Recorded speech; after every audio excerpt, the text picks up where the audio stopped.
Hi, everybody, and welcome to Sports for All podcast. So, I'm your host, Eden Byrne, and today we are going to be talking to the wonderful Henry. So, hi, Henry, would you like to introduce yourself to everybody?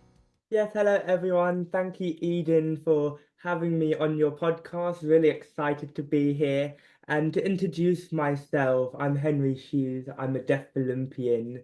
I did live in Australia for the first 19 and a bit years of my life, and then I moved over here to the UK. I'm a Deaflympian, as I mentioned before. I was a former Australian deaf swimming team captain, which is a mouthful every time I have to say that. I represented Australia at the Deaflympics in 2017 and the World Deaf Swimming Championships in both 2019 and 2023. Now I am representing Great Britain now. Hopefully that I'll be going to the Deaflympics later this year. Just working hard to get selected, but should be in contention to do so. And also outside the pool, I do a lot of advocacy work, as Eden knows. So I'm a trustee for three boards, so White Ribbon UK, Board for Racial Diversity, and 64 Million Artists. I'm also a youth board member for EY Foundation and Mental Health Innovations, recently merged with the Mix, where I was the youth advisory board member. And also, how I know Eden is because I'm also a ambassador for I Will movement. So many roles. So don't want to keep going on about that, but that's my brief introduction of myself. Well, thank you so much. That's a brilliant introduction, and I can't wait to hear a lot more about each one of those roles later on. So, to get to know you a bit more and for everybody to find out a bit more about you, um, what are three words that you would use to describe yourself? Yes, three words. Oh my God. I mean, as a deaf person, you're asking me to come up with three words. Let me see whether I can piece the words together, the syllables together. So, well, the first one I would say is it is leadership, but it's not leadership in the way that you think it is. I'm very a proactive leader. I just like to get things done, and you see it in my work that I do instead of more of the things that I say. So being a leader, that's one. Two, I would say very humorous. That as you, if you spend a lot of time with me, I'm very quick witty in terms of my jokes and how quick I can be. I never used to be like that. I used to be a very introverted person when I was growing up through all my adversities. But as I got older and I became more confident, I've become more extroverted. Well, at least that's what my personality test says. So that's the other one. And the third word. I will also say, I know it's a bit cheesy maybe, but it's also being deaf. I mean, deafness isn't an identity that I always talk about, and it's something that only so few people encompass. And being deaf means that you have an ability to understand people, to hear, to listen. It's very different than what people are normally used to. So I would say deafness as well. So those are my three words, and hopefully people can make sense of that. Yeah, no, absolutely. Those are some great qualities and also, yeah, quite relatable. So, moving now on to talk about your sporting journey. So, why did you get involved in sports and how did you get involved? Yes, so my sports journey so far, as you can already tell, is very different than what some people are used to, and that's what I love about sport. Everyone gets into sports in different ways. Originally, I was doing swimming, which is my sport that I do in Australia, because Australia, as you know, has many beaches, and obviously, if you want to go to the beach, you need to learn how to swim. So that's my entry point into swimming. It was also because my mother was deaf, so we had a running joke that if she took me to the beach and she can't hear me and I can't hear her and I'm out the ocean and she's standing on the stand in the sand and there was a shark alarm and I couldn't hear it, she said, well, you might as well go and swim for your life. So that's what's the running joke that actually got me started for swimming. That's what my mother tells me. Because originally I was playing hockey because my two older brothers were playing hockey, but it just happened to be my hockey career, which I retired with one assist. So as a very young boy, I'm very proud of this that I am very happy to go around telling all my hockey friends about. But swimming is what I got into, and I saw London 2012 just the same as everyone. And when I saw Michael Phelps and Adam Peaty, these are some names I'll be talking about later. I just absolutely fell in love with swimming, and since then, I've had a very, very, very interesting swimming career so far. Thank you so much. So moving on then, who have been kind of like your inspirations for swimming? Like who has really stood out to you? Yes, so this is really interesting because from Australia, we're kind of away from the outside world. So watching sport, let's say American sport or British sport, European sport, it's actually very early in the morning, very late at night. So you can't really actually watch them in real time. And so growing up, it was really, I really looked at sports outside of swimming more than into swimming. So I had Roger Federer, for example. Absolutely, he's probably my joint number one with the next one is Lewis Hamilton. So those two, I absolutely loved how they conduct themselves, how they became very much gentlemen on the field, which is something I'm always big about. And then of course the Williams sisters, so Venus and Serena Williams. You can see a bit of a tennis theme going on here. Maybe that might be something for my next career if swimming doesn't work out. I might go into tennis. But specifically in swimming, I mean, it was no shock to anyone in the swimming world when they hear that Adam Peaty, which is a British swimmer, for those who don't know, and Michael Phelps, the most decorated Olympian. Those two were my two huge idols in the sport. And then also Kate Ledecky, who's a long distance, because I used to be a long distance swimmer when I was younger, not a sprinter as I am now.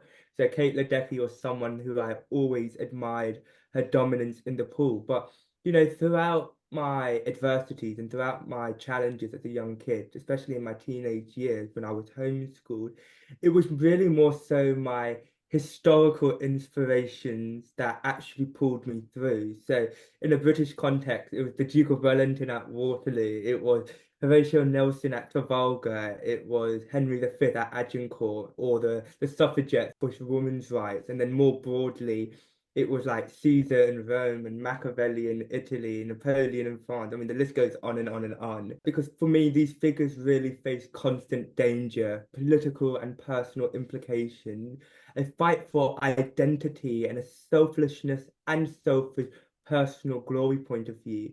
And that really reflected more on my journey and it really reflected more on what I was going through because I was not just fighting to be a swimmer as I am, but I was also fighting to be heard as a deaf swimmer. And as we'll probably go in a bit later, I'm still to this day trying to fight for deaf funding for deaf athletes because deaf athletes don't get funded like the Olympians and Paralympian counterpart. So for me, it was more of my survival of my career and that instinct that I always kept. I always felt more in line with his history as opposed to sports stars who've done so well to get up to a certain point, but then they had a huge support network behind them to get them to sustain their careers. So yeah, those are my inspiration. I know it's a bit off topic as you might imagine in terms of inspiration for a young kid, but that's what got me here today talking to you. These are some really inspirational people, and I think it's really important, like you just touched on, having that like really great support network. What's your support network kind of been like from your journey? Yes, so I mean, if I had to break down my journey into chapters, there would be so many mini chapters because when I was in Australia, in a span of probably 7 years, I was at 8 different clubs, swimming clubs. So my turnover of swimming clubs were very, very high for an athlete. I mean, I've probably gone through more swimming clubs than footballers go through football clubs. And that was down to not having that right support network for a deaf person. I only had my mother. I've always been open about this. My mother was the only thing that kept me going throughout my whole career and she never let me give up even when I wanted to give up, and in fact I did give up at one point. I just pulled myself back into it because I couldn't allow other people to tell me when I was done. I still have that sportsman instinct and spark in me to say, I don't let other people tell me when I'm done. I tell people when I'm done. That was always my mother. That is something that, still remains to this day.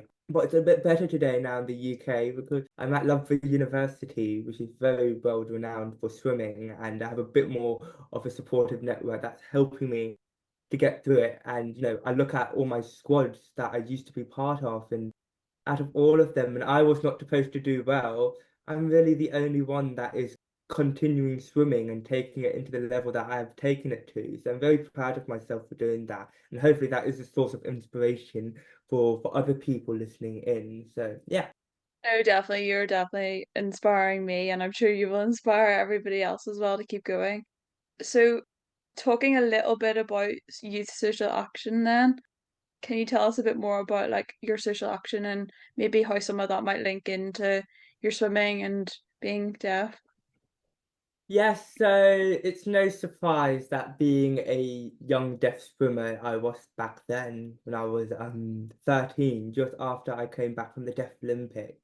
I then went into a huge lull of depression because I went from racing America and Turkey and all the countries, as you could imagine, into racing local swimming clubs, and no one helped me transition back from Cloud9. And I think any athlete will say that it's the most one of the most damaging things that could happen, not managing your way back into everyday life. An opportunity came up in Australia called the Swimming New South Wales Youth Advisory Panel. And I thought, you know what, I want to make a difference. I want to make a difference for deaf athletes and make my life a bit easier as well. So, lo and behold, it became my first advocacy role being a panel member. And I was on that panel for, I think, about 4 or 5 years. So, most of my teenagehood. And it allowed me to talk about issues that I never spoken about before. So mental health then became a huge thing. And I helped Women New South Wales and Reach Out Australia, which is a digital online mental health platform, form a partnership. So then Reach Out found out that I was the driver behind it, and they wanted me to be a an advocate and then eventually an ambassador and eventually a committee member. So my journey into mental health went on to there. And that's what led me onto my board roles and eventually into my trustee role. So it was all about my adversities in sport that drove my advocacy and issues outside of sport. Now I used to do issues surrounding sport, and I do issues that are not relating to sport, and maybe not even relating to my experiences at all. But it was because sport given me that perspective and that outlook to say there are so many interconnecting problems in sport, whether you are a spectator, whether you are a fan, whether you are an athlete, a coach, a support person, a parent, and it just meant that sport was just a great way to do things as it helped me and I wanted to help other people. So that's how it allowed me to be a youth advocate and allowed me to really find myself in terms of my identity of being a deaf person and really educating people around that. So no, it's been fun so far and I'm looking forward to continue in the future. Yeah, no, that is amazing. I think you just have to kind of get that step in the door and like hearing your experiences growing up as like an athlete and kind of learning from them really kind of motivated you to get into social action and like make that change for the better. Do you think that your social action and like growing up as a athlete has helped you develop any skills and like how has this helped you like feel more confident to apply for different roles and do different Yeah, social action activities? yeah, of course. No, so I was homeschooled for my whole I mean I went to primary school very briefly at the beginning, but I was homeschooled for about 11 years, which I think is a very long time, or 12 years, something like that. Too long now. And I was homeschooled under my mother, so I learned a lot of skills very early on that I see a lot of young people struggling with right now. I learned how to be independent. I learned how to do the simple things like cook and clean and maintain your, I mean, The cleaning part, my brothers might dispute, but I promise you, I learned that part. And I learned things like understanding how to persevere, how to survive, how to be able to see an opportunity and take it, or understand whether you want to take it or whether it's for another time. And it's two separate things here. It's about being independent and never being dependent, which are like it's just two separate things. One is obviously being dependent is about making sure you know how to be yourself, making sure that you can survive and go and thrive and become what you do. And then the other one is not being dependent and not it's a key one, I think, more than the first one because not latching yourself to people or clubs or institutions, it's very easy to get into a lazy mindset that these people will just carry me. Then, out of the blue, that can all leave your life very quickly, and then you don't know what to do. And that is something I learned very early on in my swimming career, is that I never allowed myself to be dependent on the coach or the club that I was at. So if they didn't help me, and if they didn't help, you know, as I was a young deaf swimmer, then I'll go and find another club that will. And as you can imagine, I did that about 8 times before I left to move here.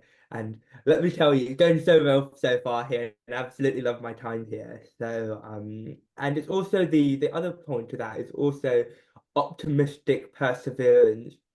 As you can imagine, when you work with me, I'm probably the most optimistic person. Even when I'm sick, I'm the most optimistic person because I have such a outlook view of life, and that is something that I struggle to see in both athletes and advocate. Is that optimistic perseverance, being able to persevere, and despite going through so many adversities and tribulation, you still find it in yourself to smile and to laugh. And I think that's why I say one of my key words is being humorous and take everything very lightly because, you know, life is so short, as people say, and it's how do you navigate through that?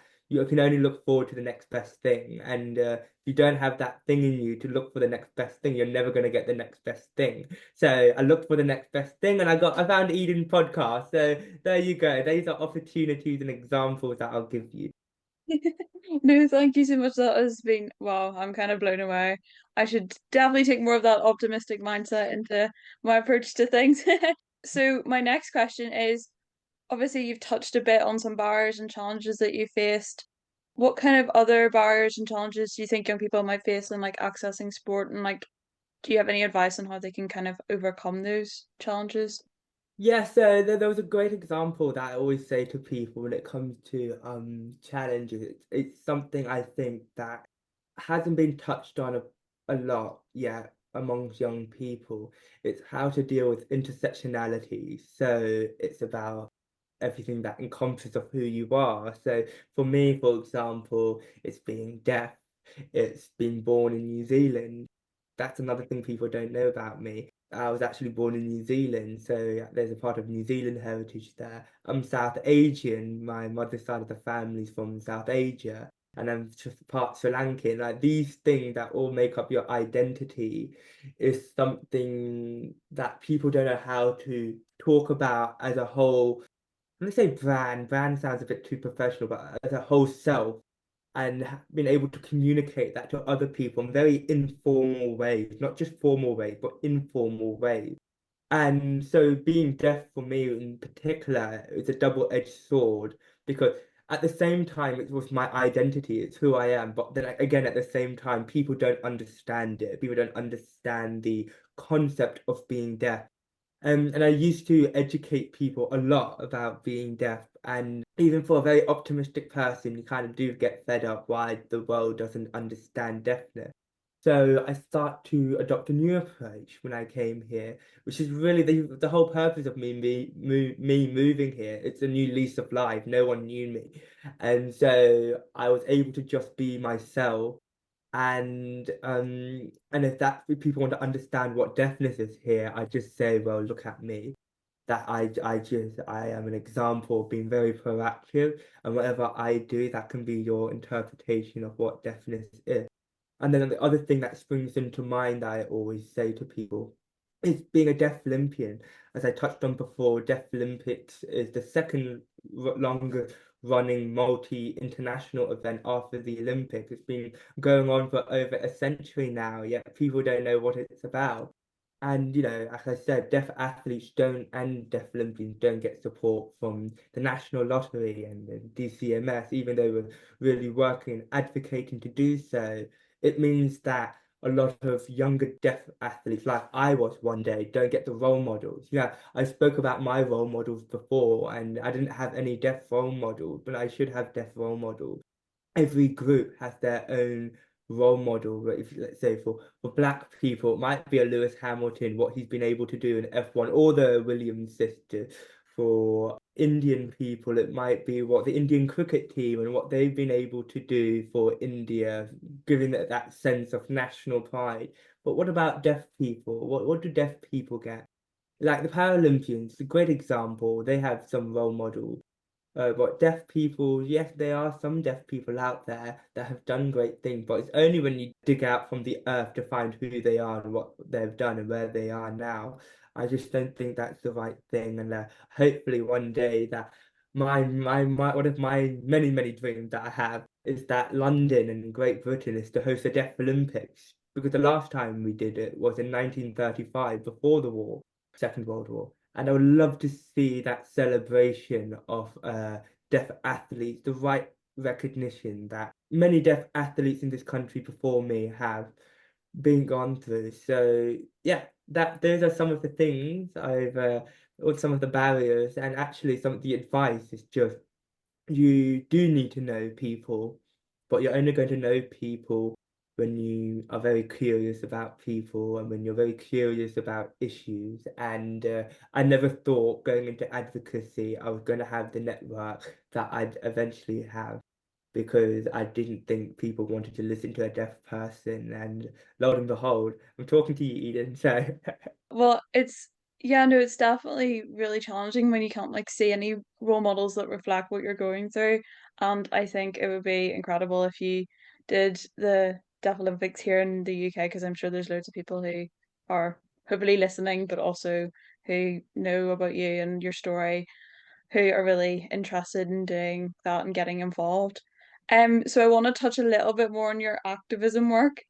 I know you're part of the I Will movement and also the various different esports. Have you had any like highlights or challenges with getting involved in advocacy, and how have you kind of handled that? Or yeah. yes, so I mean, I've had, 2024 was a great year for advocacy for me. I just got stuck straight into it since I've moved here. And I just never thought I was going to be a trustee at the age 20. And I think for me, it was just like, oh my God, I'm completing life too soon. I'm doing it too quickly, maybe a bit too quick. So, am I getting MBE by 25? I'm like, no, wait, let's chill down, guys. Let's chill down. I'm gonna spread it out my whole life. But no, one of the highlights for me last year was going on to Sky Sports and talking about White Ribbon here, White Ribbon UK, and the work that we are doing in sport, and in particular making sport feel safe for women and girls. That is something that I'm really strongly advocating for, really huge interest of mine, because I have seen it many times that female athletes in particular are discriminated against and abused against, which is just not what we're about in 2025 now. So that is some of the work that we do at White Ribbon, amongst other things. So that was a huge highlight of mine, personal highlight of mine. Another one would be actually going to Westminster. I've been to Westminster 2 times last year for two separate events. So one for the EY Foundation, aiming to look at social mobility amongst young people on free school meals. So seeing a lot of the MPs there, talking to quite a few ministers, that was really nice. And then the week after, again for White Ribbon, because it was White Ribbon Day in November, I attended a Westminster event where over 80 MPs were there. And I spoke to, no, I didn't speak to 80 MPs, but I spoke to a lot of MPs. as a trustee for White Ribbon, and seeing Sir Lindsay Hoyle, the Speaker of the House, and the two deputy speakers, and many ministers as well. Definitely so many ministers from a cross-party bench point of view, all wanting to really ensure that Parliament is an accredited organisation for White Ribbon, and also their drive to really tackle this issue of sexism and harassment among women and girls in this parliament, which is one thing that the government said they wanted to do before the end of parliament or end of the decade, is to halve the domestic violence rate. So that is another personal highlight of mine. My goodness, you've had so many like incredible opportunities through activism, and like hopefully 2025 will bring even more. So that kind of leads on to my final question. What are you excited about for 2025? What kind of things do you have upcoming that you can tell everybody about? Obviously, the Deaf Olympics, hopefully. Yes, so you already said it, Eda. The Deaflympics in November, which is something I'm really looking forward to go to if I get selected. And I mean, look, it's the 3rd of January at time of recording. Maybe we need to do a podcast at the end of the year so we can reflect.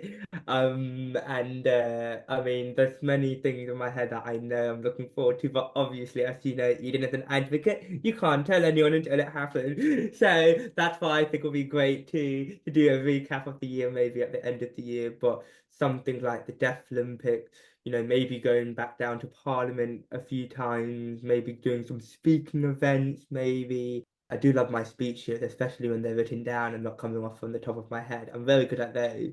Doing a lot of work for all my advocacy roles. It will be my last year on the MHI slash the Mixed Youth Advisory Board, and my last year on the what was the other one I was about to say? Oh, the EY Foundation. Oh no, sorry, EY. The EY Foundation, and doing the work on influence and impact there. So, which I absolutely love. I think it's just absolutely a great role. So it's a year for me of maybe transitioning out of youth advocacy role, but still keeping youth voice as a center of one of my issues, and being more of a trustee and a director now. Doesn't mean that I'm not going to advocate for young people. Far from it. It means that I get to advocate more for young people. But I think, like I said before, those roles should be used for other people making their pathway through and building their pathway into trusteeship, which is something I'm also going to do a lot this year, is talking about young people into trusteeship. Because I'm very, very surprised that young people don't, after being on a youth board, don't think that trusteeship is the next step forward. That's something I'm always encouraging, and something that I'll be putting on my many list of portfolios of issues that I'm advocating for. And then, of course, in 5 days or 6 days as of recording, so on the 9th of January, it will be my 1 year anniversary since actually moving here. So I can't actually believe how much I've accomplished in the 1 year. I've sometimes I'm like, have I done enough? Have I done enough? And people like me here? Do they like me? Do they want to keep me, or will they be asking Australia for a refund? But no, again, looking forward to still embedding myself in the UK, and wearing the British flag with pride. So yes, very much. Very exciting year ahead, and I wish you all the best. And I cannot wait to hear all the amazing things that you get up to. And yeah, you'll have to come back on and tell us how you get on as well. But thanks so much for being my first guest. Oh, thank you for having me on. It's just such an honor to be able to be your first guest, and hopefully people listening in realize what a great host that you are, and that you do many great podcasts this year. And I know that I'll definitely be listening in, especially my one as well, because I want to know what I sound like. So yeah. No, you were incredible. Thank you so much. Thank you. Thank you so much for listening to the podcast. It would be great if you could give it a follow, and if you could give it a rating. If you want to connect with me further, you can find me on LinkedIn at Eden Byrne, or on X at Eden71003.